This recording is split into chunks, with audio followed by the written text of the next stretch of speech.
Hi friends, welcome to Appa's Kitchen. இப்போ மாங்காய் சீசனில் நம்ம மாங்காவை நிறைய விதத்தில் நம்ம செஞ்சு ஸ்டோர் பண்ணி வச்சுட்டாக்கா வருஷம் ஃபுல்லாக யூஸ் பண்ணிக்கலாம். அந்த மாதிரி இன்னைக்கு ஒன்று செய்யலாம்.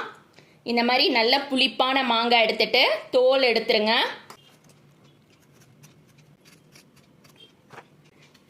கத்தியால் கட் பண்ணிக்கோங்க. இந்த மாதிரி கட் பண்ணிவிட்டு சின்ன சின்ன பீஸாக கட் பண்ணிக்கோங்க. ரொம்ப சின்னது வேண்டாம், ஓரளவு இந்த சைஸ் இருந்தால் போதும். இந்த சைஸில் கட் பண்ணிக்கோங்க. நான் மொத்தமாக 2 மாங்காய் கட் பண்ணி வச்சுருக்கேன். நல்ல புளிப்பான மாங்காவாக எடுத்திருக்கேன். ஒரு கடாயில் தண்ணி வச்சுருக்கேன். தண்ணி கொதி வர ஆரம்பிக்குது. கொதிக்க ஆரம்பிக்கும்போது கொஞ்சமாக உப்பு சேர்த்துக்கணும், நிறைய சேர்க்கக்கூடாது. 1/4 ஸ்பூனுக்கு கம்மியாக தான் நான் சேர்த்துருக்கேன். இப்போ கொதிக்கிற தண்ணியில் மாங்காவை சேர்த்துடலாம். மாங்காவை ரொம்ப நேரம் வேக வைக்கக்கூடாது, 2லேருந்து 3 நிமிஷம் தான் வேக வைக்கணும்.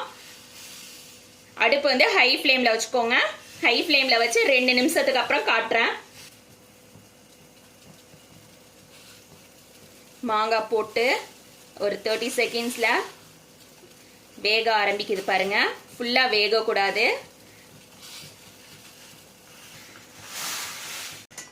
2 நிமிஷம் ஆயிடுச்சு.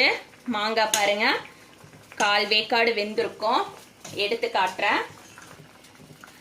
மாங்காய் வெந்திருக்கான்னு சொல்லிட்டு செக் பண்ணுறதுக்கு இந்த மாதிரி ஃபோர்க்கில் கத்தி ஏதாவது எடுத்துக்கோங்க. உள்ளே நம்ம விடும்போது இந்த மாதிரி உள்ளே போகணும். வெந்திருக்கு பாருங்க. இப்போ அடுப்பு ஆஃப் பண்ணிட்டு மாங்காவையெல்லாம் எடுத்துடலாம். நான் இந்த மாதிரி ஒரு ஸ்ட்ரெயினரில் போட்டுடுறேன். மாங்காய் வேக வச்ச அந்த தண்ணியை வேஸ்ட் பண்ணாமல் நம்ம செய்கிற புளி குழம்பு ரசம் இதுக்கு இந்த தண்ணியை யூஸ் பண்ணிக்கோங்க. வேஸ்ட் பண்ணிடாதீங்க. இதை அப்படியே ஒரு பிளேட்டில் போட்டு ஆற வச்சிடலாம். கொஞ்சம் நேரம்,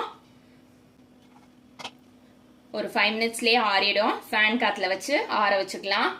நான் இந்த மாதிரி ஒரு பாக்ஸ் எடுத்திருக்கேன். பாக்ஸும் அதுக்கு ஒரு மூடியும் எடுத்திருக்கேன். நம்ம வேக வச்ச இந்த மாங்காவை சேர்த்துக்கலாம்.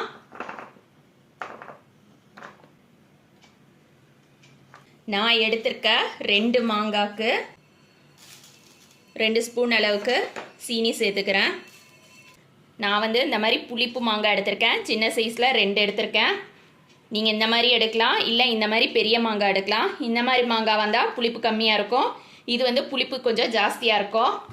இதை இந்த மாதிரி மூடி போட்டுட்டு நல்லா குலுக்கி விட்டுருங்க. குலுக்கி விட்டு ஓப்பன் பண்ண வேண்டாம். 2 நாளைக்கு வீட்லேயே ஏதாவது ஒரு ஷேடான ஏரியாவில் வச்சுருங்க. ஒவ்வொரு நாளும் குலுக்கி மட்டும் விடுங்க. ஒரு 2 டைம்ஸ் குலுக்கி விட்டால் போதும். 2 நாளைக்கு அப்புறமா நான் காட்டுறேன். ரொம்ப கிட்ட போட வேணாம், தள்ளி தள்ளி போடுங்க. 2 பிளேட்டில் போட்டு வச்சுட்டேன். இதை அப்படியே நம்ம வெயிலில் காய வைக்கணும். 2 நாள் வெயிலில் காஞ்சிச்சுன்னா நல்லா கிறிஸ்பியாக மொறுமொறுன்னு ஆயிடும். காஞ்சதுக்கு அப்புறமா எடுத்து நான் காட்டுறேன். இந்த தண்ணியை வேஸ்ட் பண்ணாமல் நம்ம ஜூஸ் எதுவும் போடும்போது யூஸ் பண்ணிக்கலாம். டேஸ்டாக இருக்கும். இதில் கொஞ்சமாக லெமன் ஜூஸ் ஆட் பண்ணிட்டு நீங்கள் லெமன் ஜூஸ் குடிச்சிங்கனாக்கா சூப்பராக இருக்கும். இதை வெயிலில் காய வச்சுட்டு அதுக்கப்புறமா நான் காட்டுறேன். இப்போ பாருங்க, நம்மளோட மேங்கோ பார் காஞ்சி ரெடி ஆயிடுச்சு. இதை நாம ஒரு எம்டி பாட்டிலில் ஸ்டோர் பண்ணி வச்சுக்கலாம்.